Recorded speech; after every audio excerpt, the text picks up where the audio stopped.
Imagine करो एक race हो रही है जिसमें 3 कार्स पार्टिसिपेट कर रही हैं। इस रेस के 3 पॉइंट्स हैं, पॉइंट ए, बी और सी, और तीनों कार्स का पोजीशनिंग ऐसी है कि पॉइंट ए पर कार 1 है, पॉइंट बी पर कार 2 और कार 3 यहां पर है।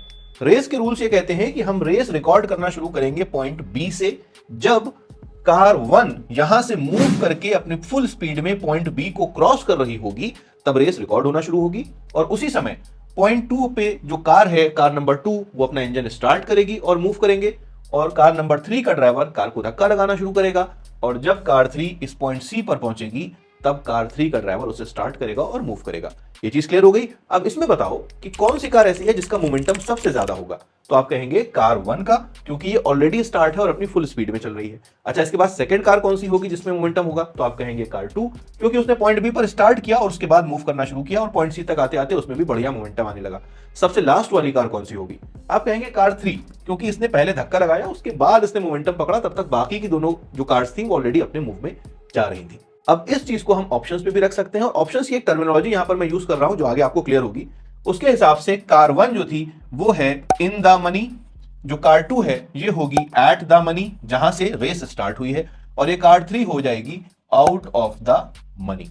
ऑप्शंस पे भी ऐसा ही होता है। अब अपनी नजरों के सामने निफ्टी का एक चार्ट ओपन कर लो, किसी स्टॉक का भी ओपन कर सकते हो। मैं निफ्टी का एग्जांपल दे रहा हूं। इमेजिन करो कि हम 23,000 के आसपास ट्रेड कर रहे हैं। तो जिस लेवल पर ट्रेड कर रहे हैं ये वो लेवल कंसीडर किया जाएगा जहां से रेस को हम रिकॉर्ड करना शुरू करेंगे, यानी जहां पर रिकॉर्डिंग हो रही है इस लेवल की कार्स या इस लेवल की स्ट्राइक प्राइस जो कॉल और पुट्स यहां पर है उनके इंजन स्टार्ट हो रहे हैं, इसलिए इस लेवल को हम कहेंगे एट द मनी। इससे नीचे के जो लेवल्स हैं 22,950, 22,900, अब चूंकि रेस यहां से चल के आ रही है तो ये कार्स कौन सी हो गई, ये वो कार्स हुई जिनमें ऑलरेडी मोमेंटम है, इसलिए इनको हम कहेंगे इन द मनी कॉल्स। ठीक है, ये चीज क्लियर हुई। और रेस के ऊपर के जो लेवल्स हैं जहां से रिकॉर्डिंग लेवल है, इसके ऊपर के जो लेवल्स हैं क्योंकि इनमें अभी धक्का लगाया जाएगा, ये हो जाएंगी out of the money calls. ये चीज क्लियर हुई। जहां से रेस रिकॉर्ड हो रही है वो एट द मनी है, जिस लेवल के नीचे के जो कॉल्स हैं ये इन द मनी कॉल्स हो जाएंगी क्योंकि ये ऑलरेडी मोमेंटम में है, और रिकॉर्डिंग लेवल के ऊपर के जो लेवल्स हैं इनकी calls out of the money है क्योंकि इनमें अभी धक्का लगाया जाएगा। अब इसी को रिवर्स कर दो कि रेस इस तरफ से स्टार्ट हो रही है, तो ये जो लेवल है जहां से हम रेस रिकॉर्ड कर रहे हैं ये अभी भी एट द मनी रहेगा, यानी इस लेवल की जो पुट है वो भी एट द मनी कहलाएगी, एट द मनी पुट है। और इस लेवल के ऊपर की जो पुट्स हैं, क्योंकि रेस इधर से आ रही है तो इन पुट्स में मोमेंटम ज्यादा होगा, तो इस लेवल के ऊपर की जो पुट्स हैं वो इन द मनी पुट्स कहलाएंगी। और इस लेवल से नीचे के जो पुट्स हैं, क्योंकि इनके इंजन अभी स्टार्ट नहीं हुए हैं, इनमें धक्का लग रहा है, ये कहलाएंगी out of the money puts. जब मार्केट इस लेवल पर आ जाएगा तो 950 का इंजन स्टार्ट होना शुरू होगा, इसमें प्रीमियम बढ़ने लगेगा। जब 900 के पास आएंगे तब इसका इंजन स्टार्ट होगा, तब तक इनमें धक्का लगेगा। तो ये चीज क्लियर हो गई। जिस लेवल पर हमें उस लेवल के ऊपर और नीचे की स्ट्राइक प्राइस को हम क्या कहते हैं समझ लो, क्योंकि बहुत इंपॉर्टेंट रहेगा अगर आप ऑप्शन ट्रेडिंग कर रहे हैं। इसी के हिसाब से सब कुछ चलता है। अगर गलत स्ट्राइक प्राइस सेलेक्ट कर ली तो आपका ट्रेड भले ही सही हो डायरेक्शनल, लेकिन नुकसान हो सकता है। अब इस कॉन्सेप्ट को हम एक और तरीके से समझते हैं। मैंने स्क्रीन पर ऑप्शन ट्रेडर डॉट धन डॉट को ओपन किया है, आप चाहें तो अपने ब्रोकर के स्क्रीन पर भी देख सकते हैं। वहां पर ये ऑप्शन चेन आपको मिल जाएगी। ऑप्शन चेन क्या होती है कि जितने भी स्ट्राइक प्राइस है ना, चाहे निफ्टी हो, चाहे बैंक निफ्टी हो, चाहे कोई स्टॉक हो जिसमें ऑप्शन होते हैं, इसमें सारे स्ट्राइक प्राइस आपको एक ही जगह पर मिल जाएंगे। लेफ्ट साइड पर आपको कॉल्स मिलेंगी और इसके राइट साइड पर आपको पुट्स मिल जाएंगी। ये पुट्स का पूरा डेटा है, ये कॉल्स का पूरा डेटा है, बीच में आपको स्ट्राइक प्राइस दिखाई दे रही है। अब इसमें एक चीज देखिए कि मार्केट अभी फिलहाल देखिए 23,950 पर ट्रेड कर रहा है। तो ये लेवल क्या कहलाएगा, जहां पर ट्रेड कर रहे हैं ये वो लेवल है जहां से रेस रिकॉर्ड करी जाएगी। तो 23,950 के पास की जो स्ट्राइक प्राइस है, यानी 23,000 की जो 23,300 की जो स्ट्राइक प्राइस है, ये कहलाएगी एट द मनी, यानी इस लेवल की जो कॉल है और इस लेवल की जो पुट है ये कहलाएगी at the money calls and puts. इनके इंजन अब स्टार्ट हो रहे हैं, जिस भी डायरेक्शन में मार्केट जाएगा उस डायरेक्शन की कॉल्स या उस डायरेक्शन की पुट्स के प्रीमियम अब बढ़ना शुरू होंगे। अब इसमें एक चीज और देखो, कॉल्स की तरफ यहां पर जो एलटीपी दिखा रहा है, यानी ये हर स्ट्राइक प्राइस के प्रीमियम का प्राइस लिखा हुआ है। अब आप देखोगे एक चीज कि प्राइस में वेरिएशंस है। हर 50 रुपीज पर आपकी ऑप्शन चेन है, प्राइस में थोड़ा डिफरेंस है।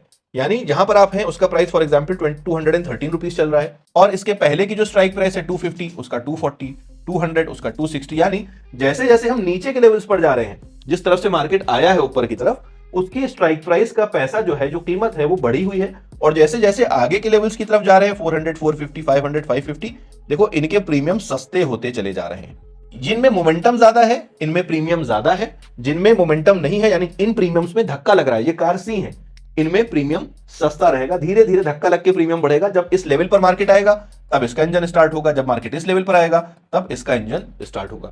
इसी को उल्टा कर दो, अगर रेस उल्टी चल रही हो तो जहां पर आप है वहां का प्रीमियम देखो, पुट साइड कितना है 199, 350 का कितना है 220, 247, 270, 298, 336। यानी जो ऊपर के लेवल्स हैं पुट्स में इनका प्रीमियम ज्यादा है, क्योंकि जब रेस उल्टी चलेगी यानी यहां से इस तरफ रेस चलेगी तो इन पुट्स में मोमेंटम ज्यादा होगा, इसलिए महंगे हैं। इसके ऊपर वाली जितनी पुट्स हैं ये सस्ती हैं, ये देख रहे हो ये सस्ती हैं। क्यों? क्योंकि इनमें अभी धक्का लगेगा, जब इस लेवल पर मार्केट आ जाएगा और इसके नीचे जाने लगेगा तब इनके इंजन स्टार्ट होंगे, इनके इंजन स्टार्ट होंगे और इनके इंजन स्टार्ट होंगे। ये चीज क्लियर हुई कि प्रीमियम में जो नीचे की तरफ की कॉल्स होती हैं वो महंगी होती हैं, जो ऊपर की डिनोमिनेशंस की कॉल है वो सस्ती होती हैं। पुट्स में जो ऊपर की डिनोमिनेशन की पुट्स होती हैं वो महंगी होती हैं और नीचे के डिनोमिनेशन की पुट्स जो होती हैं वो सस्ती होती है। इसको अगर हम पुरानी लैंग्वेज में आए तो ये एट द मनी है, ये इन द मनी पूरी पुट कॉल्स है, ये out of the money calls हैं। और पुट्स की तरफ ये इन द मनी पुट्स हैं और ये out of the money puts हैं और ये एट द मनी पुट है। ये चीज क्लियर हो गई, सिंपल सी चीज है। अब सवाल ये आता है कि जो प्रीमियम है ना, ये एलटीपी दिखा रहा है जो लास्ट ट्रेडिंग प्राइस, ये प्रीमियम जो है ये कैसे कैलकुलेट होता है? तो इस प्रीमियम को कैलकुलेट करने का जो फॉर्मूला है वो है premium is equal to intrinsic value minus time value. इसको हम एक्सट्रिंसिक वैल्यू भी कहते हैं।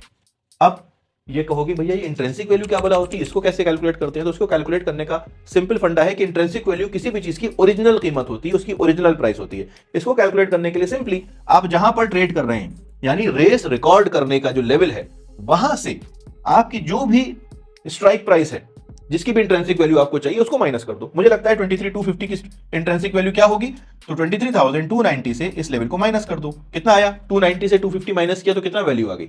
40 आ गई, जबकि इसकी वैल्यू तो 242 रुपीज है। यानी 242 रुपीज में से 40 रुपीज इसकी ओरिजिनल वैल्यू है और बाकी जितनी भी है वो हो जाती है इसकी टाइम वैल्यू, यानी 202 रुपीज इसकी टाइम वैल्यू है। ये जो वैल्यू होती है ये एक्सपायरी तक धीरे धीरे कम होती है। अब किसी भी प्रीमियम में इंट्रिंसिक वैल्यू और एक्सट्रिंसिक वैल्यू कम या ज्यादा हो सकती है। जितने भी इन द मनी ऑप्शंस होते हैं यानी जहां पर आप हैं उससे ऊपर के जितने भी ऑप्शंस हैं इनमें इंट्रिंसिक वैल्यू ज्यादा होती है, टाइम वैल्यू कम होती है। जो एट द मनी ऑप्शन होता है इसमें इंट्रिंसिक वैल्यू ना के बराबर होती है। Intrinsic value is equal to approximately 0 के आसपास होगी, 5-10 रुपए 20 रुपए होगी, बाकी जो भी होगी वो टाइम वैल्यू होती है। और जो out of the money options होते हैं ये इनमें कोई इंट्रिंसिक वैल्यू नहीं होती, इनमें सिर्फ और सिर्फ आपको टाइम वैल्यू मिलेगी। यानी इन द मनी ऑप्शंस में चाहे वो कॉल हो चाहे पुट हो उसमें इंट्रिंसिक वैल्यू ज्यादा है और एक्सट्रिंसिक वैल्यू या टाइम वैल्यू बहुत कम होती है। एट द मनी में इंट्रिंसिक वैल्यू होती है लेकिन बहुत कम होगी, तकरीबन 0 के आसपास ही होगी, और टाइम वैल्यू बहुत ज्यादा होगी मैक्सिमम। और जो out of the money options होते हैं उनमें सिर्फ और सिर्फ टाइम वैल्यू होती है। अब यहां पर वीडियो को पॉज करो और एक एक्सरसाइज दे रहा हूं उसको करो। कोई भी ऑप्शन चेन ओपन करो, उसमें 2 कॉल्स के और 2 पुट स्ट्राइक प्राइस के अपनी मर्जी के उसकी इंट्रिंसिक वैल्यू और एक्सट्रिंसिक वैल्यू या उसकी टाइम वैल्यू कैलकुलेट करो इसी फॉर्मूले से। जिस लेवल पर है वहां से स्ट्राइक प्राइस को माइनस कर दो, जो वैल्यू आएगी वो आपकी इंट्रिंसिक वैल्यू है और जो वैल्यू बचती है वो आपकी एक्सट्रिंसिक या टाइम वैल्यू है। आई होप आपने कैलकुलेशन कर लिया होगा, आपको रिजल्ट्स मिल रहे होंगे। अब नया सवाल ये आता है कि जो स्ट्राइक प्राइस की कीमत है 300 रुपीज, 335 रुपीज, 266 रुपीज, ये बढ़ेगी कैसे? यानी 266 वाली 270 कब होगी, 280 कब होगी, ये 301 वाली 320 कब होगी? इसकी कोई वैल्यू कैसे बढ़ेगी? कोई रीजन होगा ना बढ़ने का। तो उसके लिए एक सिंपल सी चीज यूज होती है जिसे हम कहते हैं डेल्टा। डेल्टा वो वैल्यू होती है जो बताती है कि भैया अगर मार्केट यहां से 10 रुपीज, 1 रुपीज, 50 रुपीज मूव करता है तो ये स्ट्राइक प्राइस कितने स्पीड से कितना मूव करेगी। तो डेल्टा का फॉर्मूला सिंपल है, जैसे यहां पर आप देखोगे 0.66, 0.63, 0.59, 0.55, ये देख रहे हो ये डेल्टा सबका अलग अलग है। तो अगर मार्केट यहां से फॉर एग्जांपल 23,290 चल रहा है, यहां से मार्केट 10 रुपए बढ़ जाता है यानी 23,300 तक चला जाता है, 10 रुपीज बढ़ता है। तो 10 रुपीज बढ़ने की सूरत में 0.66 यानी 10 रुपीज को 0.66 से 10 इंटू 0.66 मल्टीप्लाई कर दो, कितना आएगा? 6.6 रुपीज। यानी ये जो 335 की वैल्यू है इसमें 6 रुपीज और ऐड कर दो, 6.6 रुपीज ऐड कर दो, तकरीबन 341.6 इसकी वैल्यू हो जाएगी। सिंपल। यानी अगर 10 रुपए मूव करेगा तो ये डेल्टा कैसे, उस 10 रुपए को मल्टीप्लाई कर दो, जो वैल्यू आएगी वो इसमें ऐड कर दो, आ जाएगा। अब अगर ये 10 रुपीज के बजाय 100 रुपीज मूव कर जाए तब क्या करेंगे? तो सिंपल है, 100 इंटू 0.66 कर देंगे, कितना आ जाएगा? 66 रुपीज आ जाएगा। यानी ये 335 प्लस 66 जो वैल्यू आएगी 401 रुपीज इस कॉल का प्रीमियम चला जाएगा। ये क्लियर हुआ? यानी ये डेल्टा बताता है कि आप मार्केट के मूव के हिसाब से कितना प्रीमियम आपकी कॉल में बढ़ेगा या पुट में बढ़ेगा। अब इस डेल्टा में भी एक चीज देखो, यहां पर 0.66 दिखा रहा है, यहां पर 0.63 है, यहां पर 0.51 है, यहां पर 0.47 है, यहां पर 0.43 है, यहां पर 0.39 है। यानी जो इन द मनी कॉल्स हैं इनमें डेल्टा ज्यादा है। डेल्टा ज्यादा होने का मतलब है इनमें प्रीमियम तेज बढ़ेगा। अगर मार्केट 100 रुपीज मूव कर रही है तो 0.66 के हिसाब से ये वाली कॉल 66 रुपीज बढ़ी, लेकिन वहीं पर मार्केट ने यहां पर 100 रुपीज मूव अगर दिया तो ये वाली जो कॉल है 0.39 पर ये सिर्फ 39 रुपीज बढ़ेगी, ये सिर्फ 39 रुपीज बढ़ेगी, ये 66 रुपीज बढ़ेगी।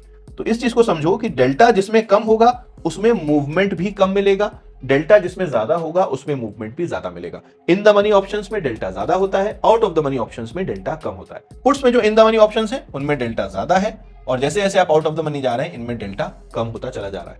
ये चीज क्लियर हो गई? डेल्टा वो वैल्यू होती है जो बताती है कि आपका एक ऑप्शन कितना मूव कर सकता है। तो अगर आपने कोई ऑप्शन का ट्रेड लिया है तो वो अगर मार्केट 20 रुपए बढ़ता है तो वो ऑप्शन कितना बढ़ेगा उसको आप सिंपली डेल्टा से मल्टीप्लाई कर दो। इसका एक हल्का फुल्का फॉर्मूला भी होता है, रफ फॉर्मूला, कि जो एट द मनी ऑप्शन होता है उसमें तकरीबन 0.50 यानी 50% मूव करेगा, उसमें 50 का डेल्टा होता है।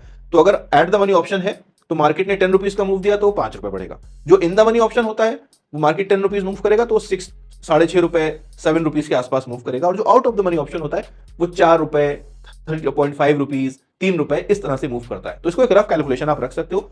अगर आप ऑप्शन बाइंग कर रहे हो तो समझदारी इसमें है कि इंट्राडे में इन द मनी ऑप्शंस में ट्रेड किया करो। अच्छा, एक मेजर सवाल अब आपके माइंड में आएगा कि भाई यहां के ऊपर ये प्राइस है 335 रुपीज का, यहां पर ये प्राइस है 100 रुपीज का, तो फिर मैं ये क्यों बाय करूं, ये क्यों ना बाय करूं? भाई यहां पर मुझे 3 गुना कम पैसा लग रहा है, यहां पर मुझे 3 गुना ज्यादा पैसा लग रहा है, ये सस्ता पड़ रहा है, तो मैं ये क्यों बाय करूं, यही बाय कर लेता हूं। तो यहां पे आपको एक चीज समझना पड़ेगी, जो out of the money option है, पहली चीज उसका डेल्टा कम है, उसमें मूवमेंट कम होगा। और दूसरी इंपॉर्टेंट चीज होती है जिसे हम कहते हैं थीटा।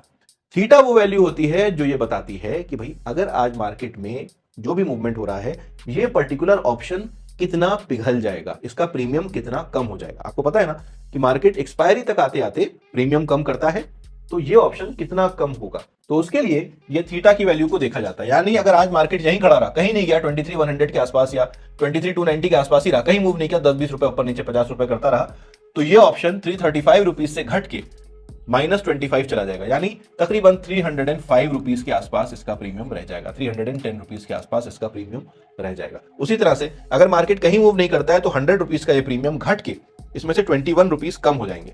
तो 100 रुपीज में से 21 रुपीज कम हो जाएंगे तो कितना बचा? 79 रुपीज का प्रीमियम रह जाएगा इसमें, अगर मार्केट ने कहीं मूव नहीं दिया। तो दूर का जो ऑप्शन होता है, दूर की स्ट्राइक प्राइस, उसको बाय नहीं करना चाहिए, क्योंकि एक्सपायरी आते आते ये सारे ऑप्शंस अपनी इंट्रिंसिक वैल्यू के आसपास जाने की कोशिश करने लगते हैं। ये बहुत इंपॉर्टेंट चीज है। एक्सपायरी जैसे जैसे करीब आएगी इसमें से टाइम वैल्यू कम होगी और सारे ऑप्शंस अपनी इंट्रिंसिक वैल्यू, अपनी ओरिजिनल वैल्यू की तरफ आना शुरू कर देंगे। अब इसको समझने के लिए एक एग्जांपल आपको दे रहा हूं। मान लो मार्केट चल रहा था 23,000 के आसपास, ठीक है, और मैंने 22,950 की एक कॉल 100 रुपीज में बाय कर ली, ठीक, और मेरे एक दोस्त ने 23,300 की कॉल 30 रुपीज में बाय कर ली, ठीक है। मैंने 100 रुपए दिए, उसने 30 रुपीज दिए, ठीक। स्ट्राइक प्राइस अलग अलग थी। अब एक्सपायरी वाले दिन मार्केट 23,250 के लेवल पर एक्सपायर हो गया। अब मुझे बताओ कि मेरी कॉल की इंट्रिंसिक वैल्यू क्या रह गई। जहां पर मार्केट है वहां से स्ट्राइक प्राइस को हम माइनस कर देंगे। तो 23,250 से मैंने 22,950 को माइनस किया तो वैल्यू आई 300, यानी मेरे 100 रुपए की कॉल 300 रुपीज की हो गई। ये इसकी ओरिजिनल कीमत थी, ये मुझे मिल गई। वहीं पर 23,300 की जो कॉल 30 रुपीज पर थी, मार्केट तो 250 पर ही क्लोज हो गया, यानी हमारे लेवल पर आया ही नहीं। जब हमारे लेवल पर नहीं आया तो ये जो थीटा डिके वाला जो फीचर है इसने वो प्रीमियम 0 कर दिया। ये चीज क्लियर हुई? जहां पर आप एक्सपायर करेंगे, जब एक्सपायर करेंगे तो उससे नीचे की जितनी भी कॉल्स हैं उनके स्ट्राइक प्राइस को एक्सपायरी लेवल से जब माइनस करोगे तो जो वैल्यू आएगी वो आपकी ओरिजिनल वैल्यू होगी, वो आपको मिल जाएगी। आप चाहें तो जरूरी नहीं है कि एक्सपायरी तक वेट करें, बीच में भी आपको प्रॉफिट आ रहा है तो आप प्रॉफिट बुक करके जा सकते हैं, उसकी प्रॉब्लम नहीं है। ये मैं आपको पूरा प्रोसेस समझा रहा हूं। अब मैं आपको एक होमवर्क दे रहा हूं, आप 5 स्ट्राइक प्राइस निकालिए, किसी भी शेयर की, किसी भी निफ्टी की या बैंक निफ्टी की। 5 स्ट्राइक प्राइस अपनी वॉच लिस्ट में रख लीजिए, एप्लीकेशन में, अपने ट्रेडिंग सॉफ्टवेयर में। ये 5 स्ट्राइक प्राइस निकालिए और नोट करिए कि आज जिस दिन आप इनको अपनी वॉच लिस्ट में लगा रहे हैं इसका प्रीमियम कितना चल रहा है, ठीक है, इसका डेल्टा कितना है, इसका थीटा कितना है। और एक्सपायरी तक रोज देखिए कि उसमें मार्केट ने आज कितना मूव किया, मार्केट शाम को जब क्लोज हो जाए तो देखिए उसने कितना मूव किया आज, उसके हिसाब से इस कॉल ऑप्शन का प्राइस कितना बढ़ा या कितना कम हुआ, या इस पुट ऑप्शन का प्राइस कितना बढ़ा और कितना कम हुआ। इसको आप कैलकुलेट करिए और एक्सपायरी के दिन आपको देखना है कि ये अपनी इंट्रिंसिक वैल्यू पर आती है तो उसकी इंट्रिंसिक वैल्यू क्या बनती है। इस कॉन्सेप्ट में अगर आपको कोई कंफ्यूजन है तो कमेंट करके पूछ लीजिए, या फिर हमारे यूट्यूब लाइव पर आइए, वहां पर इसको हम लाइव मार्केट में डिस्कस करेंगे।